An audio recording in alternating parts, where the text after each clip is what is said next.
y además moverme. Perfecto. Ahí sí, ¿se escucha mejor? Bien, bueno.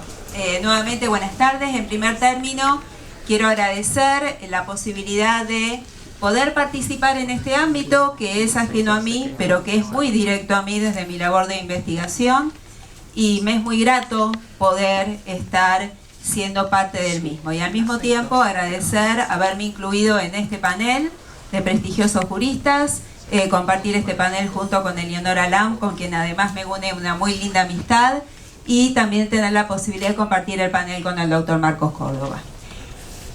¿Qué vamos a trabajar dentro de este panel de filiación después de un poquito debatir la temática junto con Eleonora, con el cual compartimos varios temas en común sobre este instituto?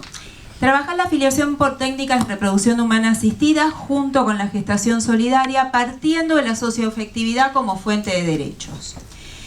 Para poder dar marco a esto, me pareció muy interesante, acabo de terminar con la lectura de un libro que les recomiendo a quienes les guste la filosofía. Es un libro que cuesta leerlo, pero que uno rescata mucho de este libro, que es el libro que ha escrito la filósofa Diana Sparling, La diferencia sobre filiación y avatares de la ley en Occidente. Particularmente me detengo en alguna de las frases de las muchas que pude rescatar tras la lectura. Ella dice: heredar significa incluirse en la cadena de transmisión por el lenguaje, transmisión no genética ni biológica y por lo tanto no natural. La idea de herencia en la naturaleza es ya una formación cultural, una atribución metafórica. Que la herencia sea no natural implica de inmediato que se trata de un hacer, un arte de lo ficticio. La herencia se fabrica, no sucede espontáneamente, no se tramita por la sangre ni por los genes. La herencia supone y requiere la diferencia. Cada humano es otro en relación a quien lo engendró, el hijo. Cada nuevo hijo es una apuesta, una decisión, un acto.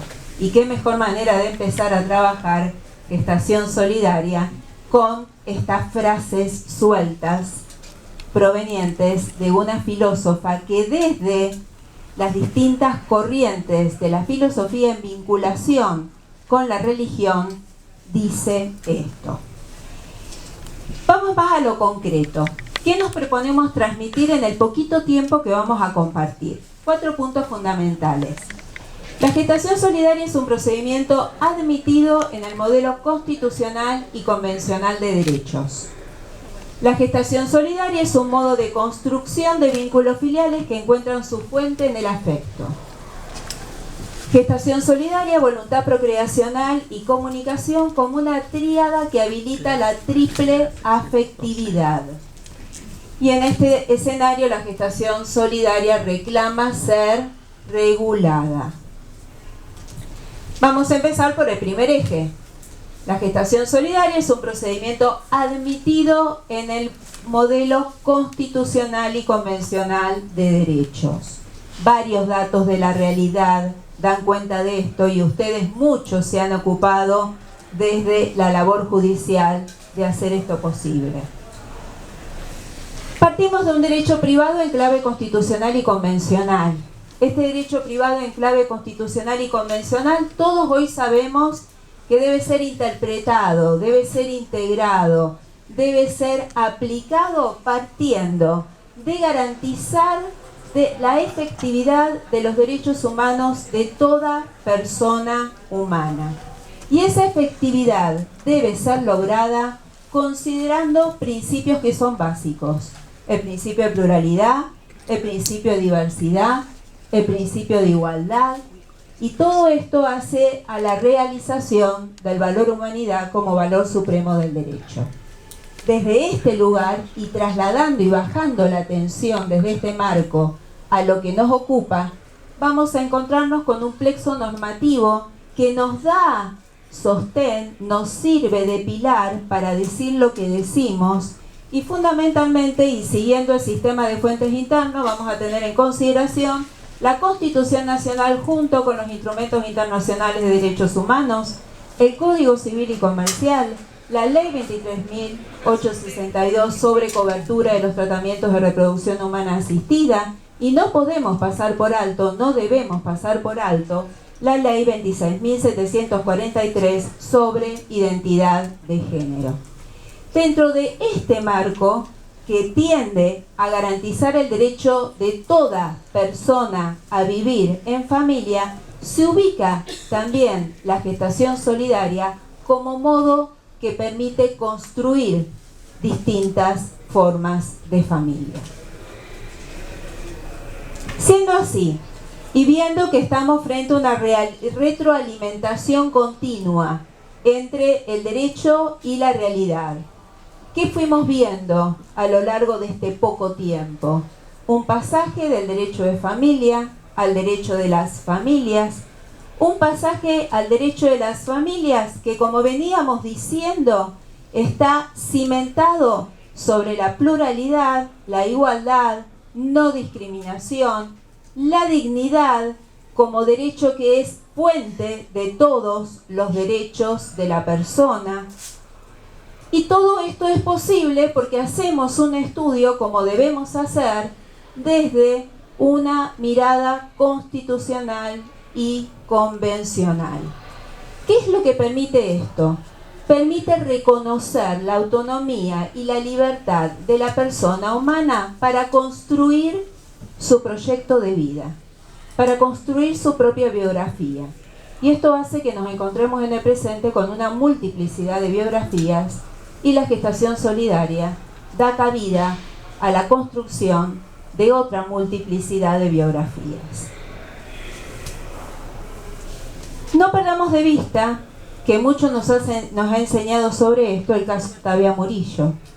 Aquí solo traigo a relación un extracto de este extenso fallo dictado por la Corte Interamericana de Derechos Humanos, 28 de noviembre del 2012. No me voy a detener en el mismo porque ya es conocido por todos, pero no podíamos dejar de citarlo y de mencionarlo y hacer hincapié. No me voy a detener en la lectura por una cuestión de tiempo, sobre todo en los párrafos que están seleccionados y subrayados, porque tienen referencia a esta cuestión que estamos tratando.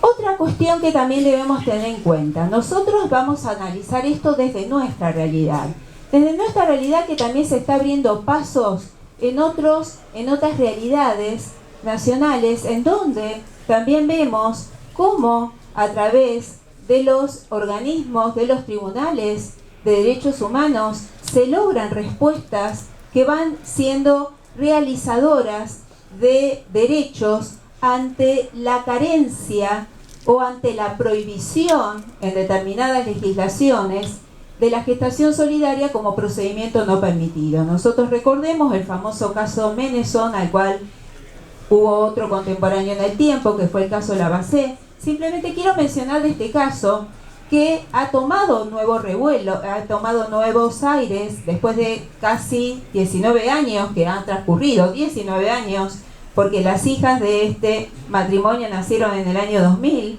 y cómo se fue ampliando la interpretación rígida que en un momento tuvo la Corte de Casación francesa para poder ir flexibilizando este criterio con esta doctrina que había establecido el Tribunal Europeo de Derechos Humanos, en el cual dijo que se estaba vulnerando el derecho a la vida privada, a vivir en familia de estas niñas. ¿Por qué? Porque no se les estaba garantizando un emplazamiento que respondía ¿a qué?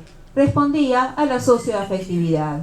Frente a esto y frente a distintas modificaciones y aperturas que se fueron dando en el tiempo, y fundamentalmente menciono un avance importante que hubo a través del dictado de un protocolo el año pasado, y esto hizo que este matrimonio volviera a presentarse y volviera a solicitar lo que viene solicitando y que no es receptado, y de esta manera por primera vez se plantea una opinión consultiva ante el Tribunal Europeo de Derechos Humanos, y sobre la base de preguntas que tienen que ver con el margen de apreciación de los estados, la Corte se pregunta hasta dónde mantener esta situación, porque recordemos que la Corte de Casación había dispuesto que la identidad que había entre lo biológico, entre uno de los comitentes con las niñas, hacía posible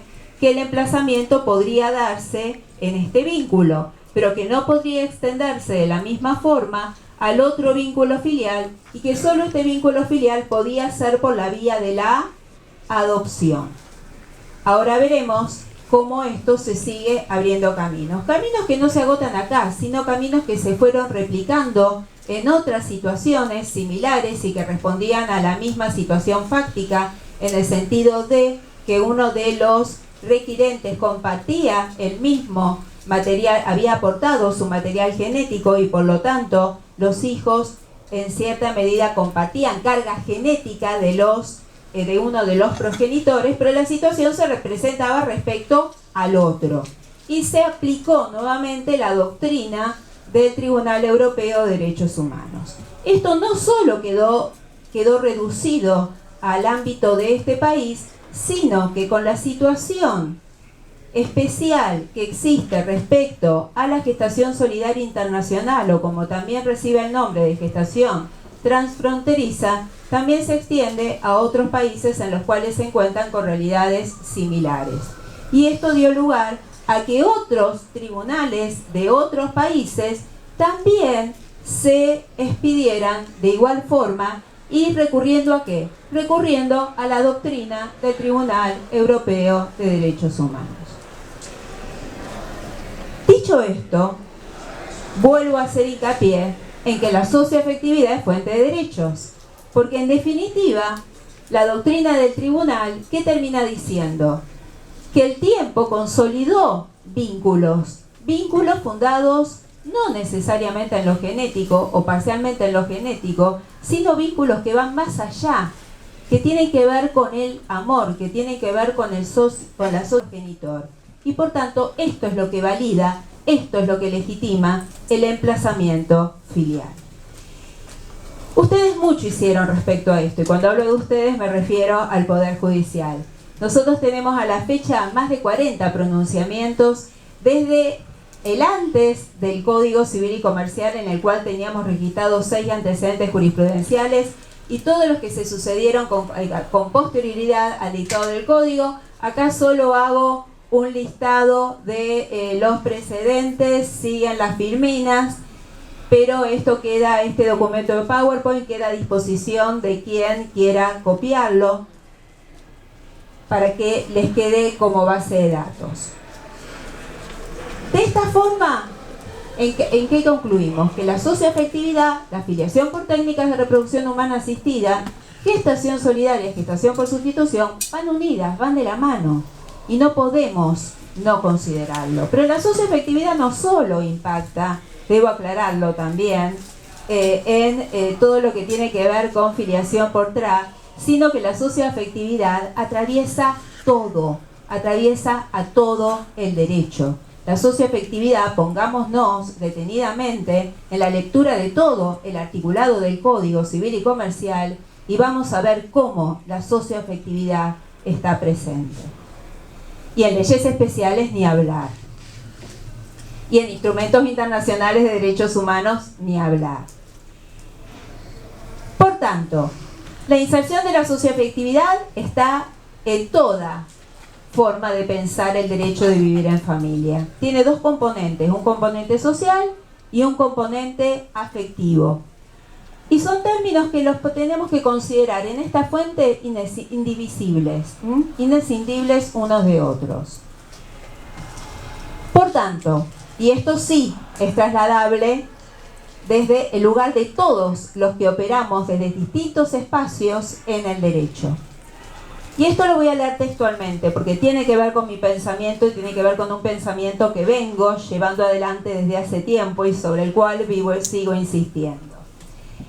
Cuando el operador se abre su cauce en el artículo 556, cuando reconoce la posibilidad de que se extiendan este reconocimiento del derecho de tener un vínculo, de un reconocimiento, de un vínculo de comunicación, no solo se agote en los parientes, sino también entre aquellos en que exista vínculo socioafectivo, vínculos afectivos significativos, como los enuncia la norma. Y acá menciono algunos supuestos. Acá los menciono y sí me detengo en la lectura rápida. Pareja homosexual casada o conviviente, empleo de material genético propio de la pareja, mujer gestante allegada a la familia. Pareja homosexual casada o conviviente, empleo de material genético de un miembro de la pareja, empleo de material genético anónimo o allegado sin voluntad procreacional, mujer gestante conocido o pariente.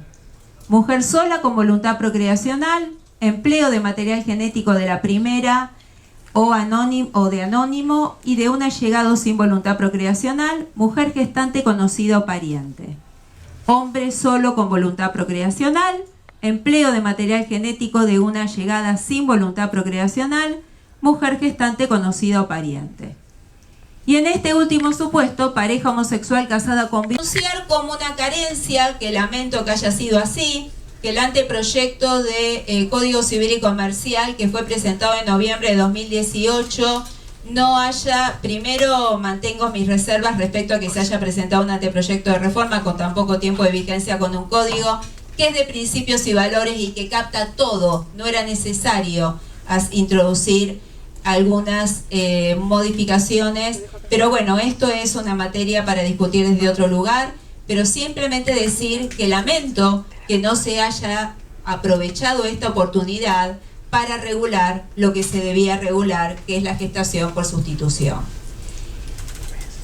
Esto también se dijo en el último Congreso Internacional de Derecho de las Familias, Niñez y Adolescencia, que se hizo en homenaje a la doctora Aida Kemmelmacher de Carlucci, en donde en la Comisión 2, en la cual tuve el placer de poder participar, justamente se dejó bien aclarado entre las recomendaciones que aún sin ley, la gestación por sustitución no está prohibida, se entiende que está implícitamente permitida y es de esperar que esté expresamente en un texto legal contemplada. ¿Cómo seguir? Ya termino. Y termino con Mandela. Una frasecita que es simplemente muy simple, pero que nos dice mucho y que nos crea muchos desafíos. Mandela nos dijo: después de escalar una montaña muy alta, descubrimos que hay muchas otras montañas por escalar. El derecho cada vez es más complejo. Esto es lo desafiante que tiene el derecho y esto es lo que nos causa tanta pasión, y más en el derecho de las familias.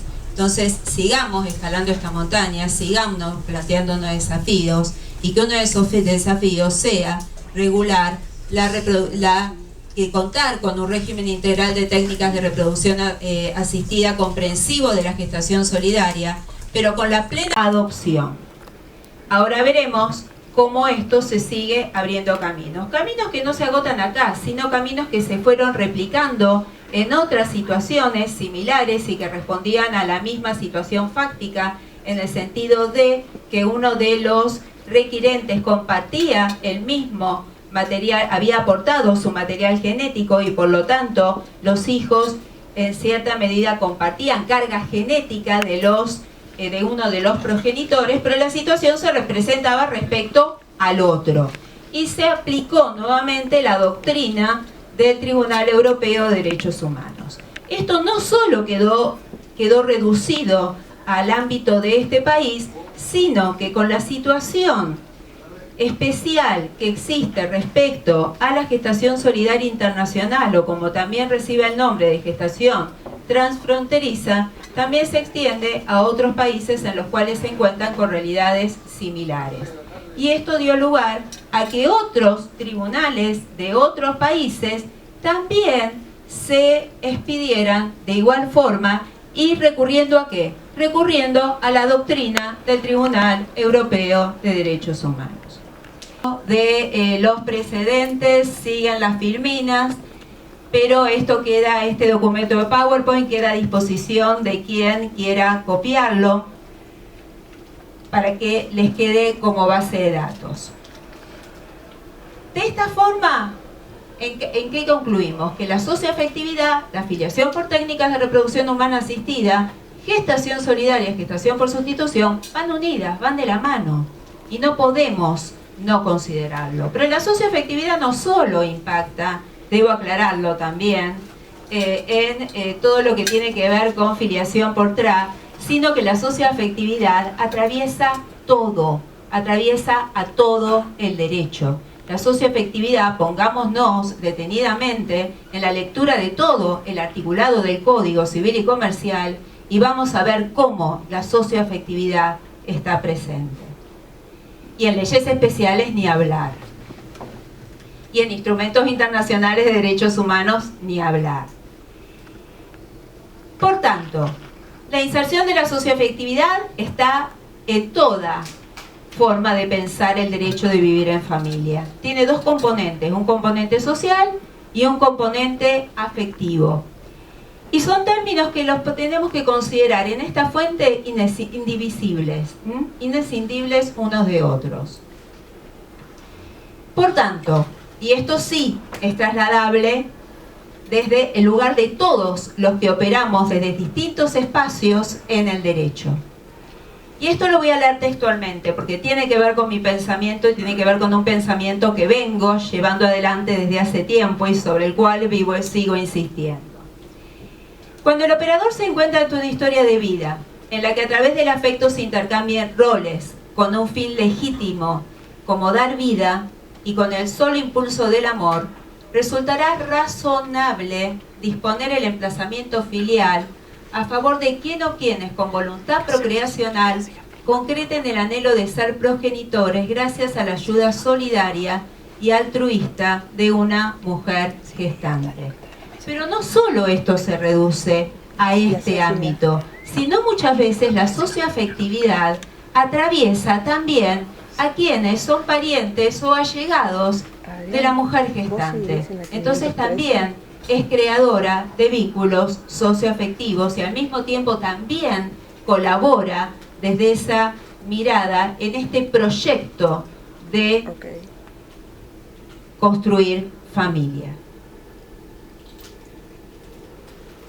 No perdamos de vista, y acá sí me pareció interesante volver atrás y hacer referencia al primer antecedente de gestación solidaria nacional, que fue, recordarán ustedes, aquel que fue dictado por la doctora María Girard en junio del 2013, porque justamente ella hizo referencia expresamente a la socioafectividad, y leo textualmente lo que está seleccionado y subrayado.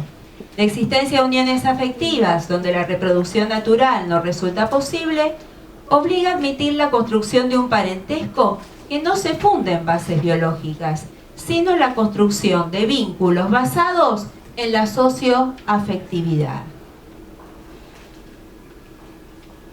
Además, a esta socioafectividad le puedo sumar otra realidad.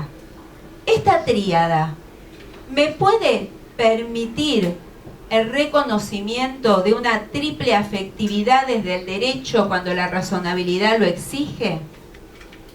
Esta triple afectividad a la que estoy refiriendo no la debo confundir con otra cuestión que seguramente Eleonora algo dirá, que es la pluriparentalidad. Estoy en los finales, en 5 minutos termino.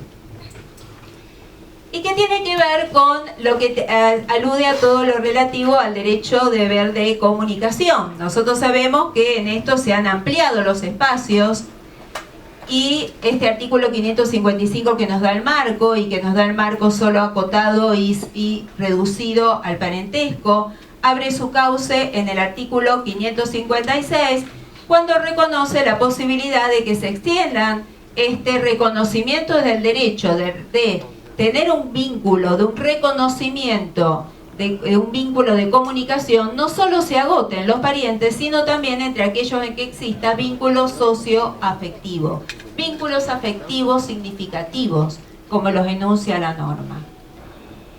Y acá menciono algunos supuestos. Acá los menciono y si me detengo en la lectura rápida. Pareja homosexual casada o conviviente, empleo de material genético propio de la pareja, mujer gestante allegada a la familia. Pareja homosexual, casada o conviviente, empleo de material genético de un miembro de la pareja, empleo de material genético anónimo o allegado sin voluntad procreacional, mujer gestante, conocido o pariente. Mujer sola con voluntad procreacional, empleo de material genético de la primera o de anónimo y de un allegado sin voluntad procreacional, mujer gestante, conocido o pariente. Hombre solo con voluntad procreacional, empleo de material genético de una allegada sin voluntad procreacional, mujer gestante, conocido o pariente. Y en este último supuesto, pareja homosexual casada o conviviente con voluntad procreacional, empleo de material genético de uno de los miembros de la pareja y de un allegado con voluntad procreacional y mujer gestante. En este último caso me pregunto si la pluriparentalidad, obviamente no incluyendo a la mujer gestante, pero sí incluyendo al miembro al allegado a la pareja que colabora con el aporte del material genético y tiene voluntad procreacional, si la pluriparentalidad sería posible. Acá lo que tenemos que apelar es a la razonabilidad al momento de definir la situación. Y a esto no puedo obviar todo lo que tiene que ver con la expansión de todos estos supuestos que son solo ilustrativos, no taxativos, es un solo enunciado, porque hay que sumar todos los supuestos que la perspectiva de género exige sumar.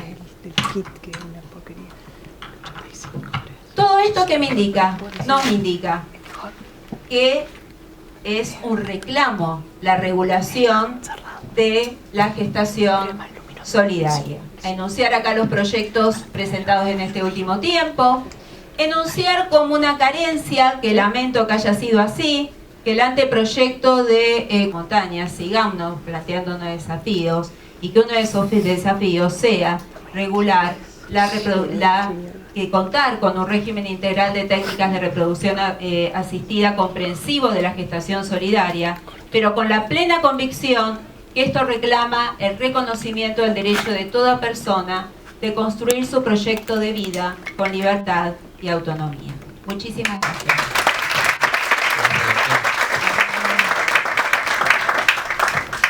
Rápidamente, damos corrido de la doctora Eleonora Lam, es doctora en Derecho por la Universidad de Barcelona, máster en Bioética y Derecho y máster en Derecho de Familia. Subdirectora de Derechos Humanos de la Suprema Corte de Mendoza, coordinadora del doctorado y máster en Derecho de Familia. Subdirectora de Derechos Humanos de la Suprema Corte de Mendoza, coordinadora del doctorado de Derecho de Familia, coordinadora de la Diplomatura en Violencia de Género en la Universidad Nacional de Cuyo, miembro del Comité Nacional de Ética en la Ciencia y Tecnología, participó en la Comisión de Reforma del nuevo Código Civil y Comercial de Argentina, convocada para intervenir en calidad de juez en el Tribunal Internacional Monsanto, La Haya, Holanda. Gracias. Y autora, etcétera, etcétera. Adelante. Bueno, muchas gracias, buenas tardes. Comparto lo que dijo Adri de compartir este panel. Agradezco muchísimo la invitación. No se ve mucho porque está chiquitito, pero más o menos creo que vamos a poder. Mi idea hoy era plantear la filiación. Hoy, cuando nos proponen un panel de filiación, yo dije que podemos hablar de filiación y lo hablábamos con Adri con unos intercambios de mail, que podemos hablar de filiación que pueda ser innovador y que nos desafíe en un congreso como este. Entonces mi idea fue mostrar hoy cómo la filiación hoy, ante la ruptura binaria que se presenta en varios ámbitos, nos conduce o nos puede conducir a un planteo de multiparentalidades. Fernández Matías de Sousa en varios ámbitos nos conduce o nos puede conducir a un planteo de multiparentalidades. Fernández Matías de Sousa dice que en el siglo XXI, ahí tenemos una triple parentalidad, es necesario reconocer que las familias ya no se forman como lo hacían en el pasado, sobre la base de la procreación, sino esencialmente a partir de la libertad de instituciones democráticas. Y es lo que efectivamente yo creo que estamos formando familias a partir de instituciones democráticas, que nos lo muestra además el avance que hemos tenido en esta materia. Tuvimos durante mucho tiempo de nuestra historia filiación únicamente a través de relaciones sexuales, únicamente de esa manera nos podíamos reproducir aparece la adopción y esto significa una ruptura de la biología, nos pone en jaque, luego aparecen las técnicas de reproducción asistida, ya sea de alta o baja complejidad, que nos representa una ruptura de la genética, pero luego esta ruptura de la genética además nos permite ir más allá, no solamente tener hijos o hijas con material genético de otras personas, sino también tener hijos sanos o hijas sanas con nuevas técnicas que nos lo facilitan. Aparece la gestación por sustitución, ya teníamos ruptura de la biología, ruptura de la genética. La gestación por sustitución nos provoca una ruptura de la maternidad, porque ya la maternidad no es la que es, y ya perfectamente puede haber una mujer gestando y pariendo, o una persona gestando y pariendo, y no haber ninguna madre en esa organización familiar, o una ruptura del binario de los roles que lo representan las personas trans acudiendo al derecho a formar una familia. Tenemos varones gestando o mujeres aportando semen, lo cual nos significa que también nos replanteamos qué significa asumir un rol o qué determina el rol que asumimos. Tenemos luego trasplantes de úteros que nos permiten que una persona pueda donarle el útero a otra. De hecho, ya se han hecho trasplantes de úteros de personas fallecidas hace poco en Brasil, y se está estudiando el realizar trasplantes de úteros para mujeres trans, es decir, mujeres que fueron asignadas como varones al nacer y que perfectamente podrían también hoy gestar, hoy no, pero sí se está trabajando para que así sea, gestar a través de un útero trasplantado. Por ejemplo, Marcos podría el día de mañana, yo le trasplanto mi útero y Marcos podría gestar, bueno, Marcos o cualquier varón. Marcos, sos el único nombre que me sé de un varón cis en este auditorio, por eso recurro a vos. Pero también tenemos avances en gametos artificiales, lo cual hoy en personas humanas todavía no es posible, pero sí es cierto que han nacido ratones a partir de gametos artificiales realizados de células somáticas de ratonas, que sean a partir de técnicas similares a las que se utilizan con clonaciones terapéuticas, se han generado ratones. Donaciones de ADN mitocondrial, que permite que un óvulo lo dividamos en dos, y ese óvulo dividido en dos, Adri y yo pongo en la célula el núcleo y Adri pone la mitocondria, y el hijo o la hija que nace con el semen de Marcos tiene el ADN de Marcos, mi ADN, y el ADN de Adri en un 0.02%. O sea, estamos les tres juntos en esto. O la edición genética, que también nos podría, a través de técnicas más complejas, realizar modificaciones en embriones para permitir la no transmisión de enfermedades. Todo esto que nos demuestra, de alguna manera, que este binario que creíamos ya no existe. No existe en términos sociológicos, no existe en términos científicos, ni existe en términos prácticos. Entonces, esto nos lleva a que en el derecho comparado, por ejemplo, en muchos países ya estén regulando la posibilidad de pluriparentalidades. Estados Unidos, Canadá, Australia, Holanda, Bélgica. Miren, por ejemplo, Brasil. Brasil tiene todos estos fallos. Fallos por filiación biológica, por técnicas de reproducción asistida o por adopción. Y yo les voy a decir más o menos los argumentos que dicen los tribunales de Brasil para sostener por qué sí puede haber más de 3 personas ejerciendo el rol parental, maternal o como queramos denominarlo. La falta de regla que lo prohíba, que demasiado afecto nunca es malo, que lo malo es la falta de afecto pero no el exceso, que el Poder Judicial tiene que solucionar y está llamado a resolver, que la ausencia de ley no justifica que no se pueda decidir, que el mejor interés de ese niño es ver reconocida su triple filiación, la socioafectividad de la que nos habló Adri, que está hoy receptada legalmente, y la evolución y el dinamismo de los hechos sociales y familiares. Esta es una sentencia del 2006, a mí me interesa destacar 3 sentencias de Brasil y luego voy a Argentina. Este es un caso del Tribunal Superior Federal de Brasil del año 2016, es una chica que nace en el marco de un matrimonio. Como nace en el marco de un matrimonio es reconocida filialmente por la madre y por el marido de la madre, que se le aplica la presunción de filiación. A los 17 años descubre que ella no es hija de ese varón, sino que es hija de otro varón. Entonces realiza una acción contra ese varón, que sí sabía de ella, pero la familia que tenía ese varón no sabía de ella. Y lo que plantea ella es: yo no quiero impugnar la filiación de mi papá. Lo que yo quiero es tener los mismos derechos que tienen estos otros hijos que tuvo este señor con esta otra mujer. Y lo cierto es que el Tribunal Federal de Brasil le hace lugar haciendo alusión a que la paternidad socioafectiva anotado en el registro público no impide el reconocimiento de vínculo de filiación concomitante basado en el origen biológico, que en los tiempos actuales no procede pretender decidir entre filiación afectiva y biológico cuando el interés superior del descendiente es el reconocimiento jurídico de ambos vínculos. De lo contrario, se estaría transformando al ser humano en mero instrumento de aplicación de tipos determinados por legisladores. Y también que dice que la omisión del legislador brasileño en cuanto al reconocimiento legal no puede servir de excusa para negar la protección de situaciones de parentalidad. Y esto se entremezcla de alguna manera, o yo lo pongo en jaque, con un caso más reciente de Brasil, de abril del año pasado, que es del Tribunal Superior de Justicia. Acá, ¿quién es la que peticiona? La que peticiona en este caso es la madre de una niña que tiene una hija, y cuando su pareja la reconoce a esa niña sabiendo que en realidad biológicamente no era su hija. Entonces, ¿qué hace esta mujer? Al tiempo dice, mira, la verdad que este hombre le va un poco bien, porque le voy a reclamar también la paternidad. No es la niña la que lo hace, sino que lo es la madre en el interés o en representación de la hija. Y acá el Tribunal Superior de Brasil le dice que no. Y le dice, mire, la posibilidad de establecer la concomitancia de las paternidades socioafectivas y biológicas no es una regla. La multiparentalidad es una casuística que puede reconocerse en las hipótesis donde las circunstancias objetivas lo justifican. Acá, indudablemente, lo que usted está haciendo no es pensando en el interés superior de su hija, sino en definitiva en su economía en esta situación. Y entonces, en este caso, reconocer la multiparentalidad sería anular el interés de esta niña, que no sabemos si ella quiere, pero fíjense que lo cuestiona y se lo cuestiona por el interés de la madre. Pero sí le deja abierta la posibilidad a esta niña para que el día de mañana, si ella quiere, reclame la multiparentalidad si lo desea. Y el último caso brasileño es de marzo de este año, que me pareció muy interesante. ¿Por qué?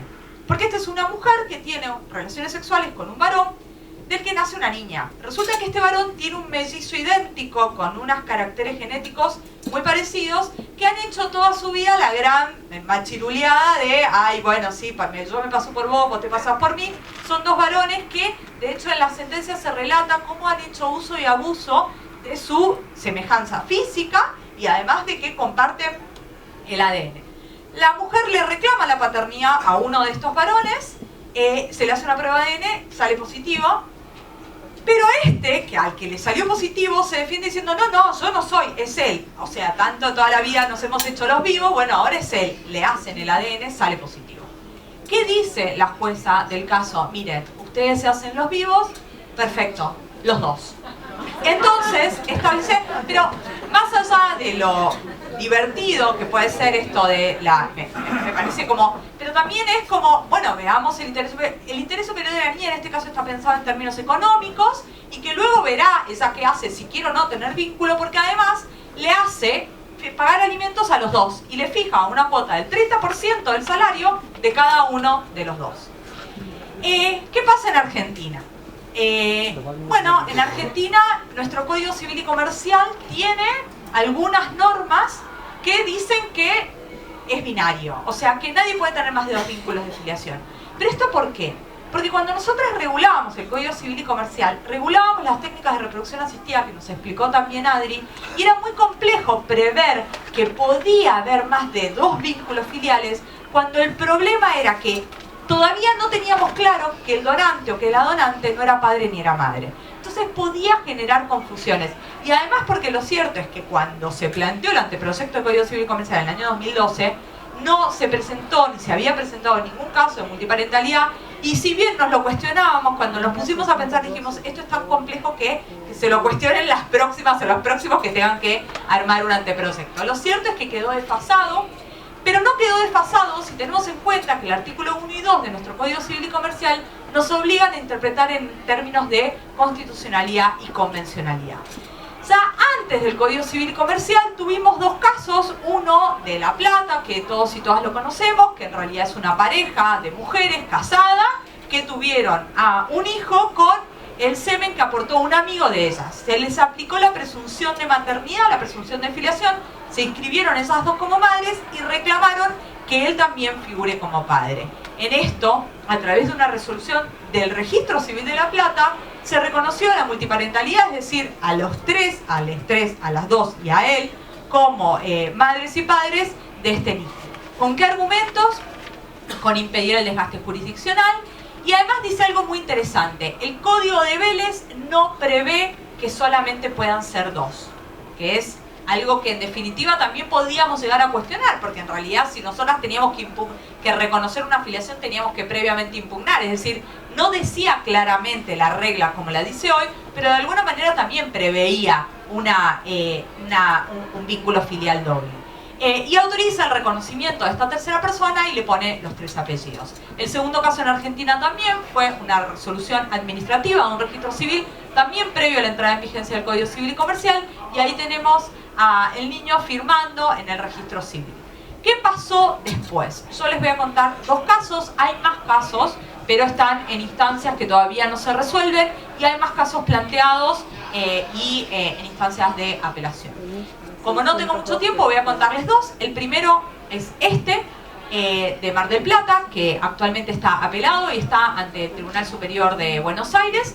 Esto es una mujer que estaba de novia con un varón, en un momento se separan, ella se va a vivir a Europa, vuelve, cuando vuelve, él había formado pareja con otro varón, entonces ella cuando vuelve, mirá, la verdad que se insemina con el material genético no de su ex, sino del novio de su ex, como para que quede.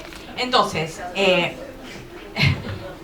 que es así el caso. Entonces, ella se insemina, queda embarazada, pero lo hacen ante un centro de técnicas de reproducción asistida, firman las 3 personas el consentimiento, lo protocolizan, hacen todo conforme a lo que prevé el Código Civil y Comercial. Sin embargo, el registro civil de Mar del Plata les dice que no, la terminan inscribiendo a la niña como hija de ella para que pueda tener un DNI y reclaman judicialmente la triple filiación. La jueza en primera instancia hace lugar, les recuerdo que, como les digo, el caso está apelado, pero la jueza dijo que sí, que el 558 configura para los integrantes de esta familia que han expresado su voluntad procreacional una barrera que torne inaccesible el ejercicio de derechos de regambre constitucional, que debe primar la voluntad y el afecto, que se debe garantizar el interés superior de la niña, que implica tutelar efectivamente el derecho a una afiliación acorde a la realidad abolitiva, etcétera, etcétera. Y resuelve la inconstitucionalidad e inconvencionalidad del artículo que fija el único posibilidad de doble vínculo y le dice que tiene que adicionar el apellido de todos.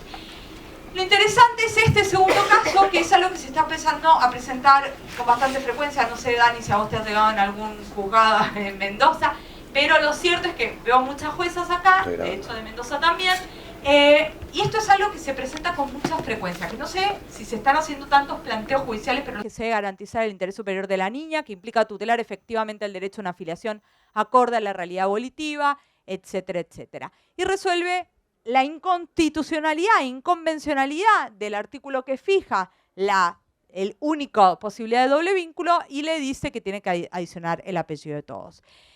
Lo interesante es este segundo caso, que es algo que se está empezando a presentar con bastante frecuencia. No sé, Dani, si a vos te has llegado en algún juzgado en Mendoza, pero lo cierto es que veo muchas juezas acá, de hecho de Mendoza también, y esto es algo que se presenta con mucha frecuencia, que no sé si se están haciendo tantos planteos judiciales, pero lo cierto es que se presenta con mucha frecuencia.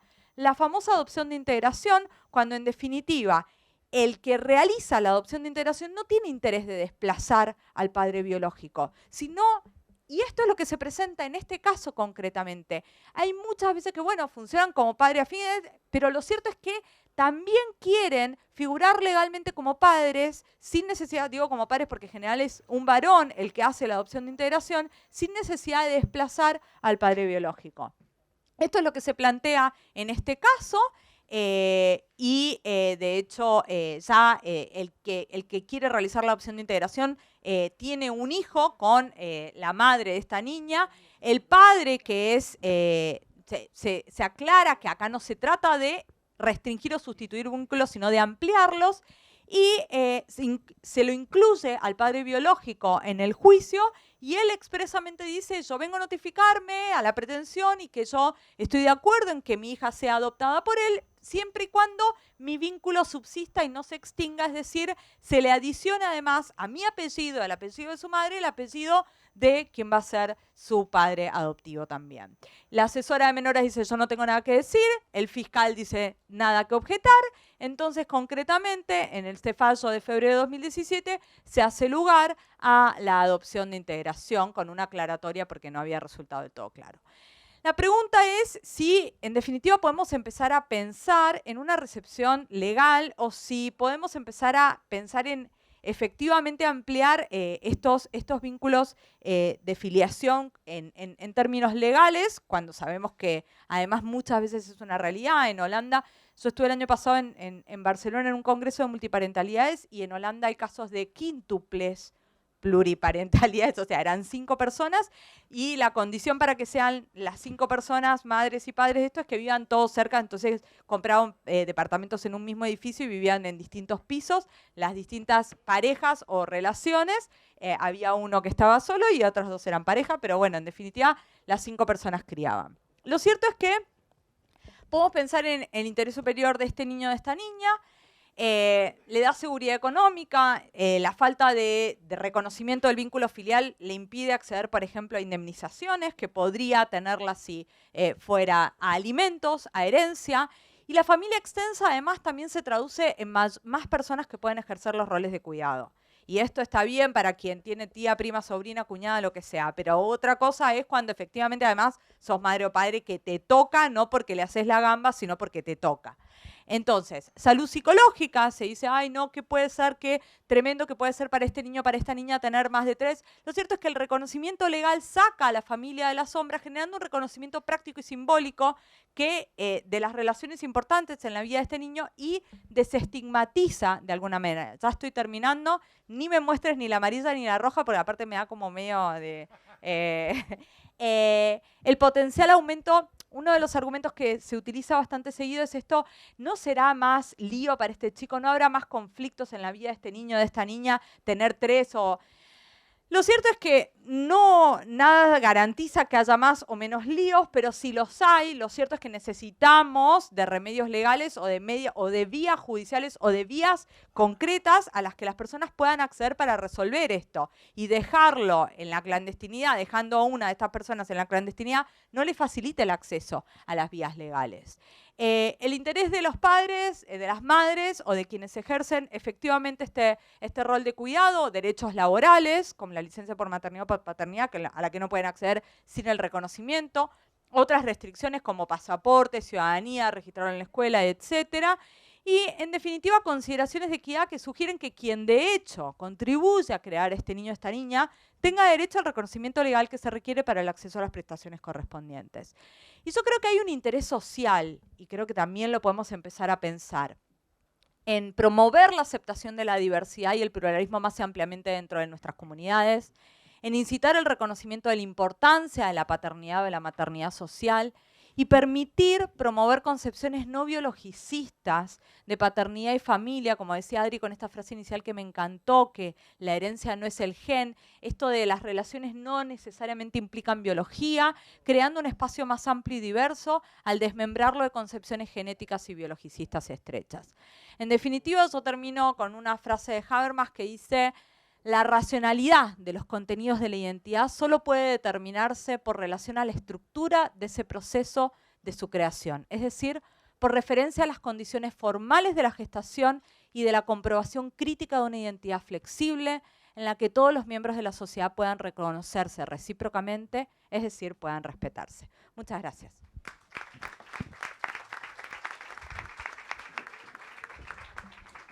La doctora, como algunos jugadores de fútbol, no miró la tarjeta amarilla, miraba para otro lado.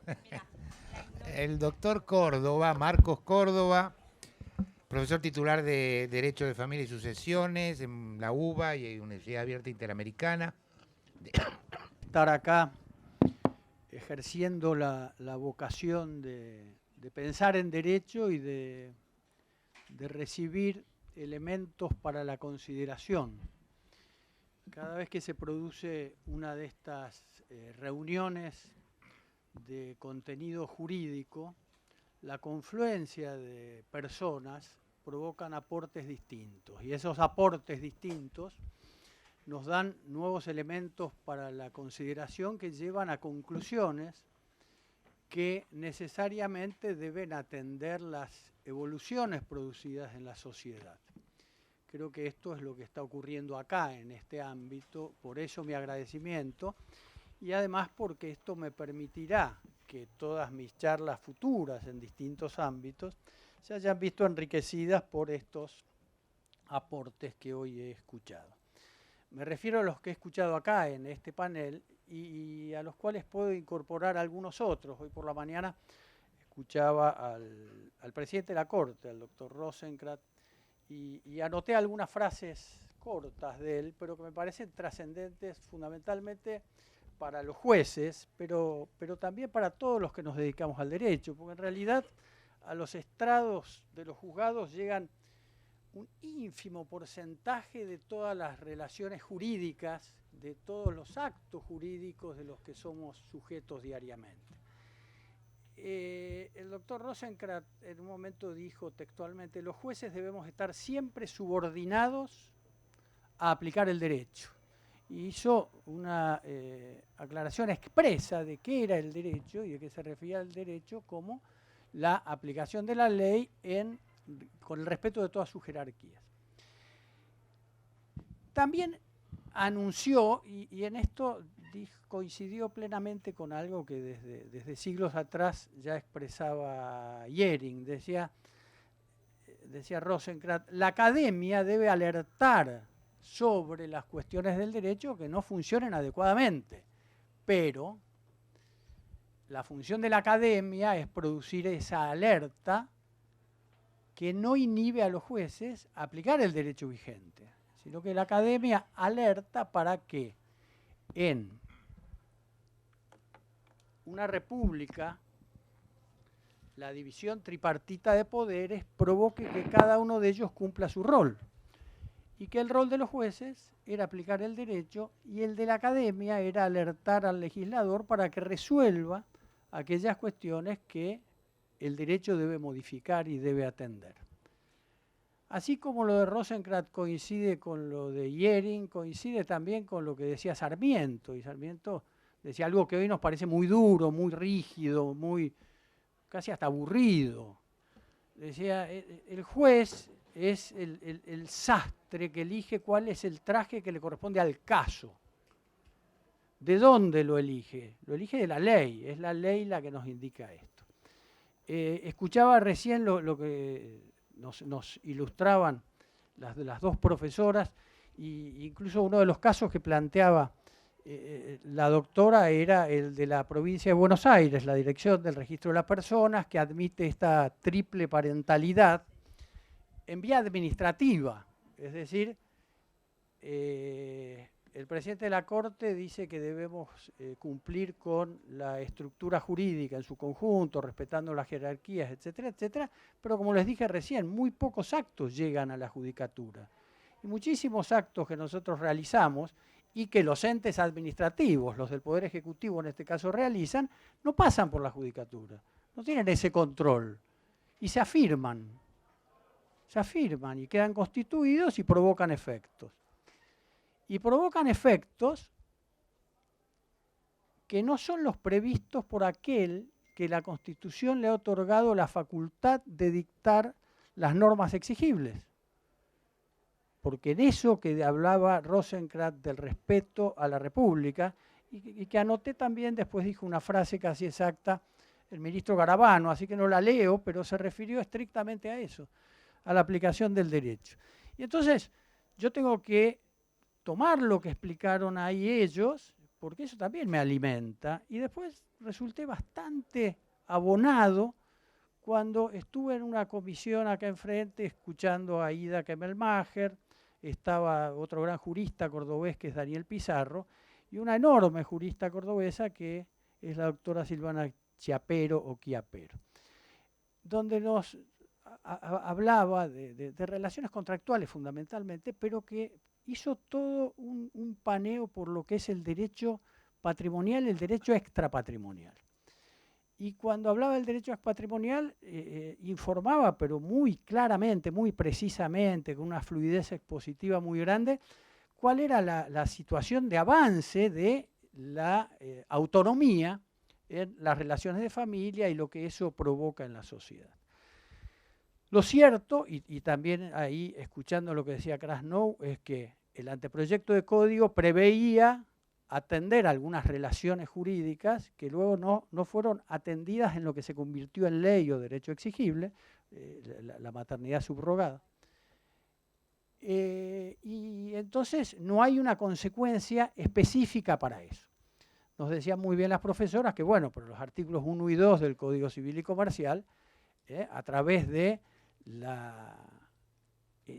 este orden de reglas de interpretación, nos permiten llegar a ciertas conclusiones basados en la finalidad de las normas y incluso principios constitucionales de legalidad, de que lo que no está prohibido está permitido, etc.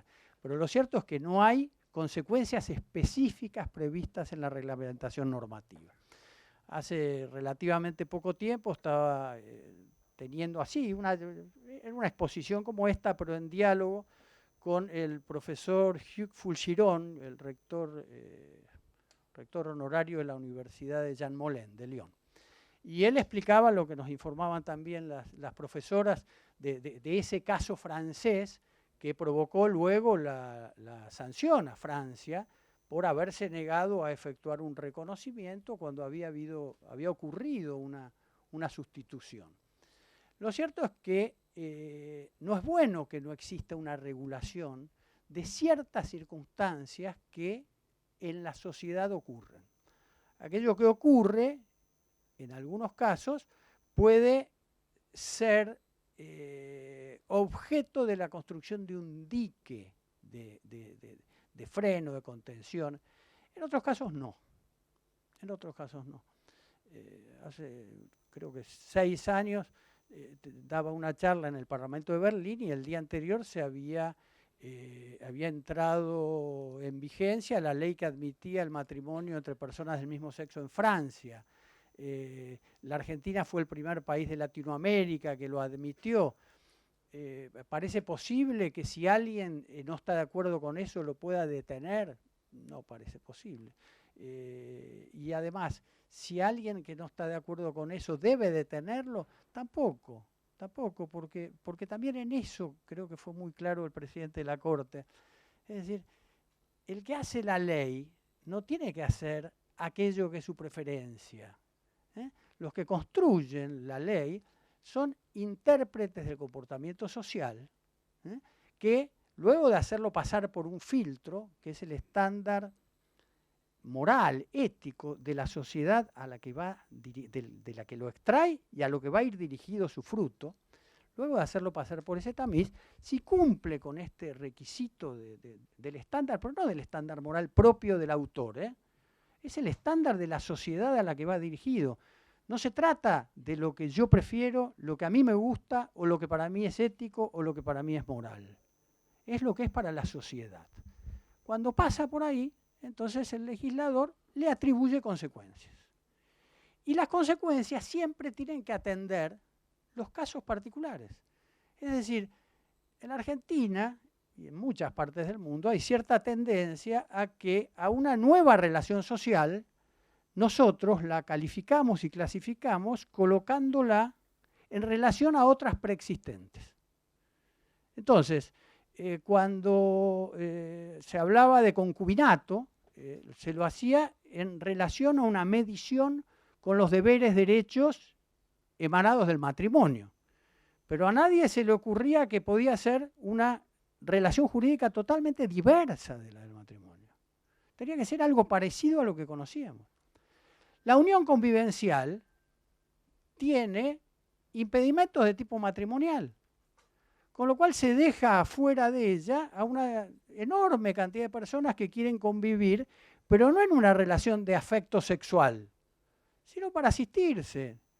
Tal vez hermanas. En una oportunidad hablando de esto me decía la doctora Noemí Nicolau, dice, sí, Marcos, tenés razón, yo tengo una hermana y sé que el día que me muera queda en el desamparo y yo no puedo ir y decir que soy lesbiana, para que se le reconozcan derechos, pues es mi hermana. Entonces, esa amplitud de la autonomía de la voluntad debe ser inclusiva. Debe ser inclusiva. No tiene que dejar de lado a ninguna persona en la medida que no afecte intereses de otro. Pero más allá de eso, la regulación que se haga de la maternidad subrogada, de las uniones convivenciales, de las convivencias solidarias o de cualquier otra necesidad social actual, siempre tiene que hacerse con respeto a algo, que son las jerarquías normativas preexistentes que se van a sostener, que van a subsistir de la construcción jurídica anterior. Porque si no, se entra en contradicción. Decía claramente la doctora Krasnow el tema de el valor de la relación socioafectiva. No se puede ignorar que eso es un valor. La relación socioafectiva crea vínculos valorables y que deben ser protegibles. Ahora, si son valorables y protegibles en esta relación de filiación, también lo tienen que ser, por ejemplo, en las guardas de los niños. No estoy hablando de las guardas judiciales, estoy hablando de las guardas, no guardas preadoptivas, guardas de hecho. Si hay una relación socioafectiva y se ha creado eso que es valioso, debe ser sostenido. La multiparentalidad, también nos decía Eleonora, y nos ilustraba sobre eso, existe la adopción. No es ajeno a la estructura jurídica argentina. Es como cuando se sostienen, y en otra materia, en materia patrimonial, por ejemplo, si la sanción punitiva, resarcitoria, no es resarcitoria y no es contraria al derecho de la reparación. Pueden subsistir las dos. En una estructura jurídica pueden existir las dos, pero tienen que existir atendiendo cuáles son las consecuencias que provocan a todos los sujetos, a los que pueden ejercer su autonomía porque están en condiciones de hacerlo, y a aquellos que aún no lo pueden hacer porque aún no han desarrollado de manera tal de poder desempeñarse por sí mismos y a título propio. Cuando aquellas personas que ya pueden desempeñarse por sí y pueden ejercer una autonomía o libertad,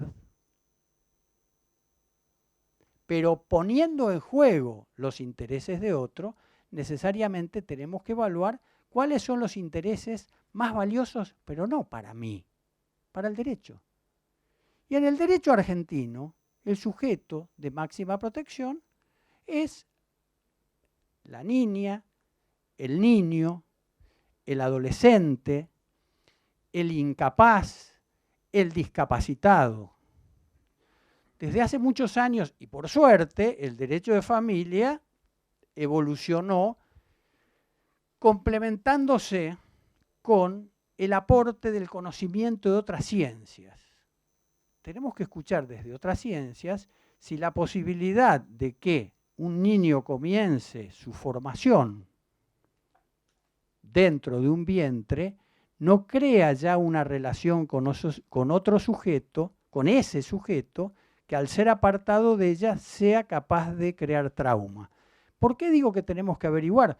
Porque así como me he alimentado hoy acá de esto, en otras oportunidades he escuchado al doctor Milmanienen, que es de la Sociedad Psicoanalítica Argentina, donde decía que esto es causal de trauma. Entonces, comenzar una relación biológica capaz de causarle trauma a la persona, que es el sujeto de máxima protección, nos requiere primero asegurarnos de que eso no ocurrirá.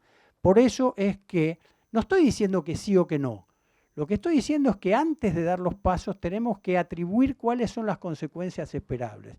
Y esto, siguiendo las palabras de Rosenkrantz y de Garabano, y teniendo en cuenta la clara función que le corresponde a la regla del derecho y a los principios del derecho que explicaba Chiapero, esto obliga a tomar estos recaudos previamente. Nosotros tenemos que proyectar qué es lo que ocurrirá si habilitamos o no habilitamos. A pesar de eso, va a ocurrir que algunas prácticas que la ley no quiera que ocurran, van a ocurrir. ¿Qué es lo que pasó en Francia? Ahora, una vez que existe el nuevo sujeto, no puede no protegérselo. Tal vez la ley, para aquellos que se oponen a esto, la ley no debe fomentarla, pero en caso de ocurrir la existencia del nuevo ser, no puede dejar de protegerla. Como ustedes se darán cuenta, el título de esto es filiación, y de filiación podríamos hablar de por qué el ejercicio de la responsabilidad parental, patria potestad, hoy está equiparado entre hombres y mujeres, y por qué precisamente durante la época de la gestación, donde la mujer lleva a su hijo en su interior, no hay una preponderancia de su voluntad. Es ella la que sacrifica su cuerpo, sacrifica sus intereses, y sin embargo, la ley ahí pone una situación de igualdad. Y aquello que es igual a veces no es equitativo. De filiación podríamos hablar toda la vida, nunca se agotaría, y estas charlas sirven tan solo para abrir ventanas del pensamiento y que cada uno llegue a las conclusiones que sean acorde con el ámbito donde nos desempeñamos. Muchas gracias.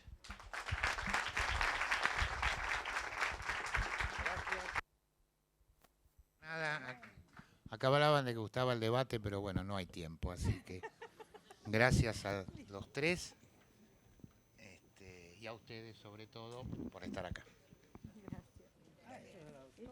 Estar acá ejerciendo la vocación de pensar en derecho y de recibir elementos para la consideración. Cada vez que se produce una de estas reuniones de contenido jurídico, la confluencia de personas provocan aportes distintos, y esos aportes distintos nos dan nuevos elementos para la consideración que llevan a conclusiones que necesariamente deben atender las evoluciones producidas en la sociedad. Creo que esto es lo que está ocurriendo acá en este ámbito, por eso mi agradecimiento, y además porque esto me permitirá que todas mis charlas futuras en distintos ámbitos se hayan visto enriquecidas por estos aportes que hoy he escuchado.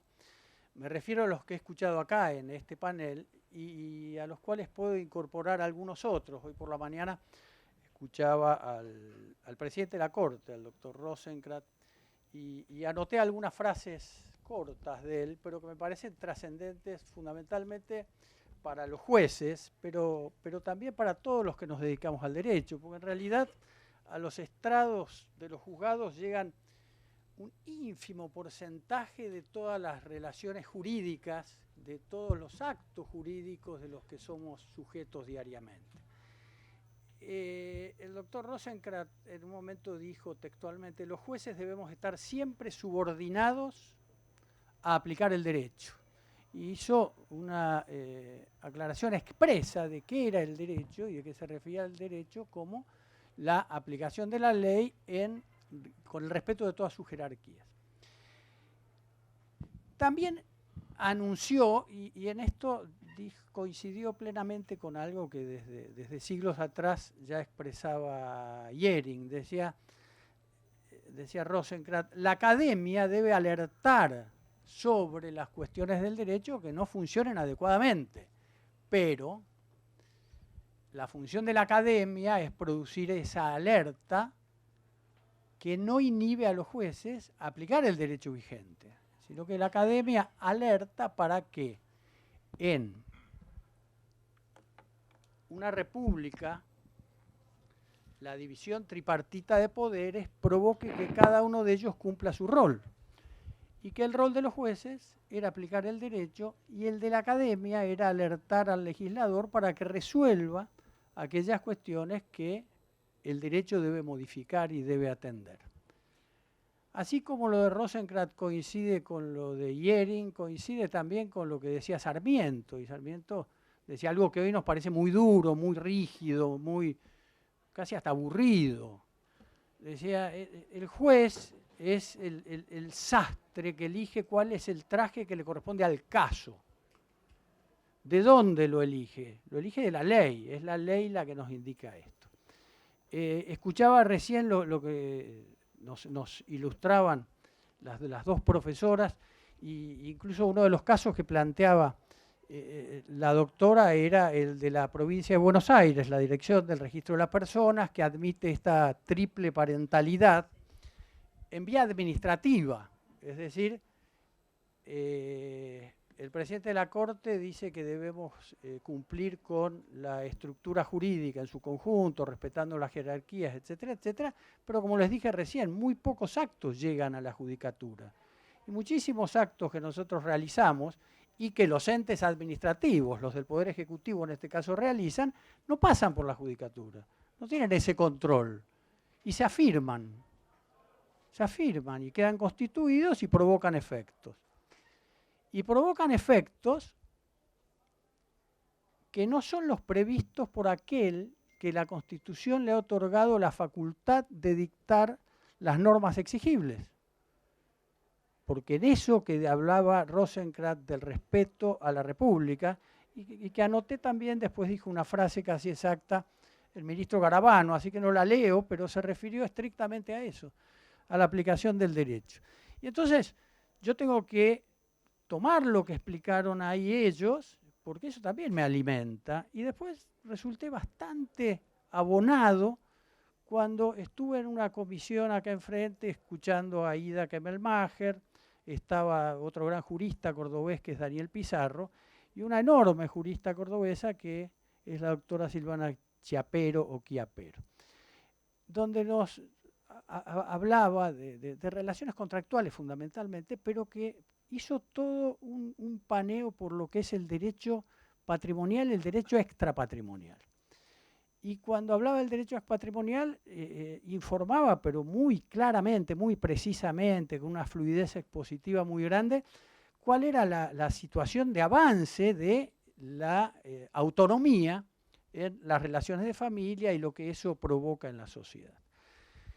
Lo cierto, y también ahí escuchando lo que decía Krasnow, es que el anteproyecto de código preveía atender algunas relaciones jurídicas que luego no fueron atendidas en lo que se convirtió en ley o derecho exigible, la maternidad subrogada.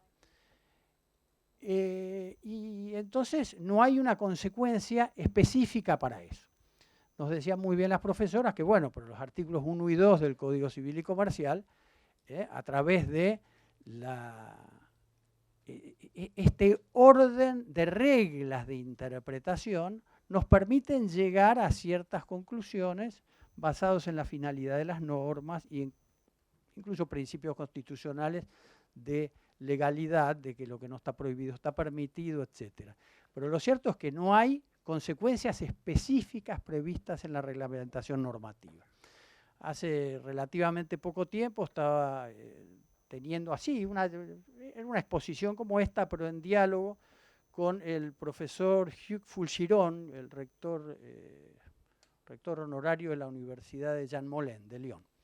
Y él explicaba lo que nos informaban también las profesoras de ese caso francés que provocó luego la sanción a Francia por haberse negado a efectuar un reconocimiento cuando había ocurrido una sustitución. Lo cierto es que no es bueno que no exista una regulación de ciertas circunstancias que en la sociedad ocurren. Aquello que ocurre, en algunos casos, puede ser objeto de la construcción de un dique de freno, de contención. En otros casos no. Hace creo que 6 años daba una charla en el Parlamento de Berlín y el día anterior se había entrado en vigencia la ley que admitía el matrimonio entre personas del mismo sexo en Francia. La Argentina fue el primer país de Latinoamérica que lo admitió. ¿Parece posible que si alguien no está de acuerdo con eso lo pueda detener? No parece posible. Y además, si alguien que no está de acuerdo con eso debe detenerlo, tampoco, porque también en eso creo que fue muy claro el presidente de la Corte. Es decir, el que hace la ley no tiene que hacer aquello que es su preferencia. Los que construyen la ley son intérpretes del comportamiento social, que luego de hacerlo pasar por un filtro, que es el estándar moral, ético de la sociedad a la que va, de la que lo extrae y a lo que va a ir dirigido su fruto, luego de hacerlo pasar por ese tamiz, si cumple con este requisito del estándar, pero no del estándar moral propio del autor, es el estándar de la sociedad a la que va dirigido. No se trata de lo que yo prefiero, lo que a mí me gusta, o lo que para mí es ético, o lo que para mí es moral. Es lo que es para la sociedad. Cuando pasa por ahí, entonces el legislador le atribuye consecuencias. Y las consecuencias siempre tienen que atender los casos particulares. Es decir, en Argentina y en muchas partes del mundo hay cierta tendencia a que a una nueva relación social nosotros la calificamos y clasificamos colocándola en relación a otras preexistentes. Entonces, cuando se hablaba de concubinato, se lo hacía en relación a una medición con los deberes, derechos emanados del matrimonio. Pero a nadie se le ocurría que podía ser una relación jurídica totalmente diversa de la del matrimonio. Tenía que ser algo parecido a lo que conocíamos.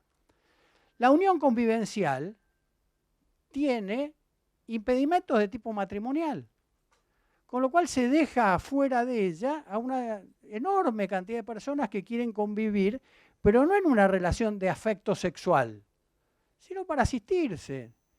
Tal vez hermanas. En una oportunidad hablando de esto me decía la doctora Noemí Nicolau, dice, sí, Marcos, tenés razón, yo tengo una hermana y sé que el día que me muera queda en el desamparo, y yo no puedo ir y decir que soy lesbiana para que se le reconozca el derecho, pues es mi hermana.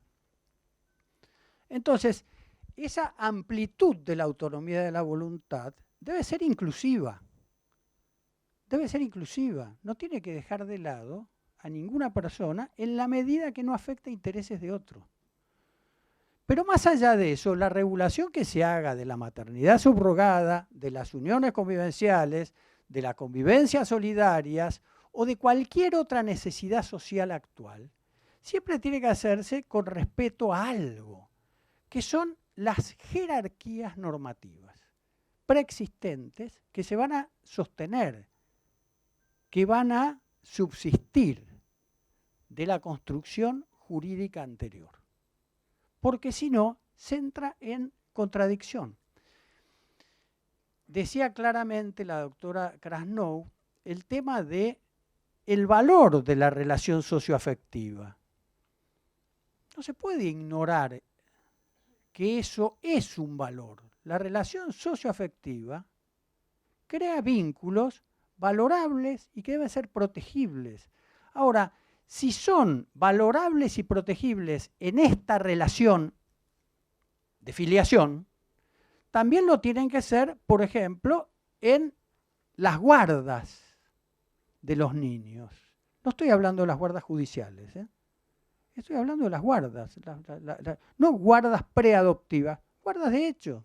Si hay una relación socioafectiva y se ha creado eso que es valioso, debe ser sostenido.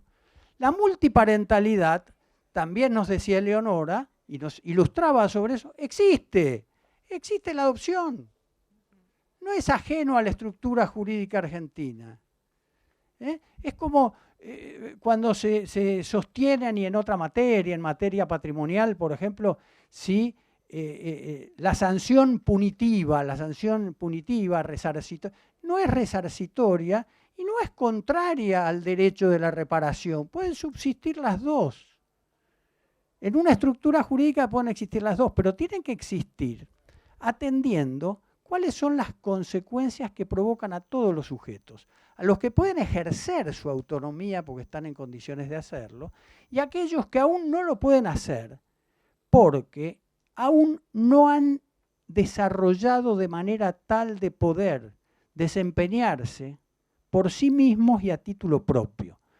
Cuando aquellas personas que ya pueden desempeñarse por sí y pueden ejercer una autonomía o libertad,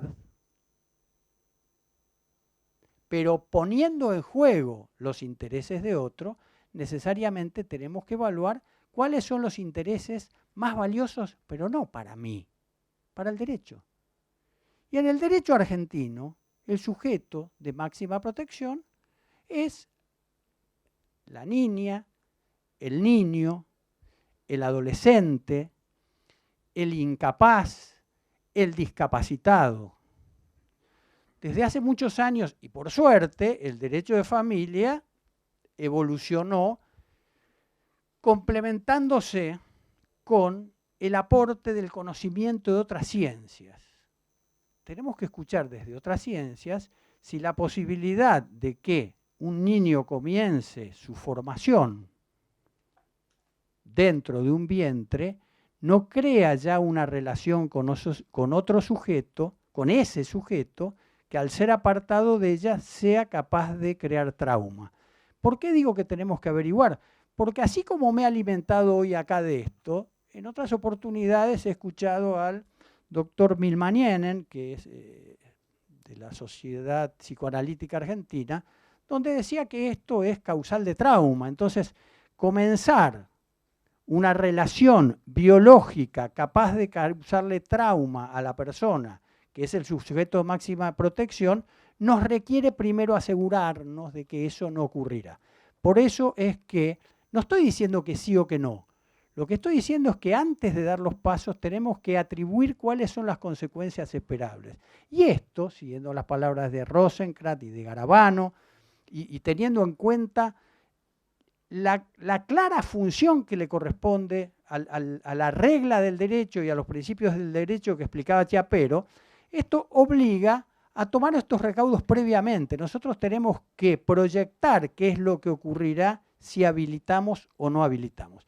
A pesar de eso, va a ocurrir que algunas prácticas que la ley no quiera que ocurran, van a ocurrir. ¿Qué es lo que pasó en Francia? Ahora, una vez que existe el nuevo sujeto, no puede no protegérselo. Tal vez la ley, para aquellos que se oponen a esto, la ley no debe fomentarla, pero en caso de ocurrir la existencia del nuevo ser, no puede dejar de protegerla. Como ustedes se darán cuenta, el título de esto es filiación, y de filiación podríamos hablar de por qué el ejercicio de la responsabilidad parental, patria potestad, hoy está equiparado entre hombres y mujeres, y por qué precisamente durante la época de la gestación, donde la mujer lleva a su hijo en su interior, no hay una preponderancia de su voluntad. Es ella la que sacrifica su cuerpo, sacrifica sus intereses, y sin embargo, la ley ahí pone una situación de igualdad. Y aquello que es igual a veces no es equitativo. De filiación podríamos hablar toda la vida, nunca se agotaría, y estas charlas sirven tan solo para abrir ventanas del pensamiento y que cada uno llegue a las conclusiones que sean acorde con el ámbito donde nos desempeñamos. Muchas gracias.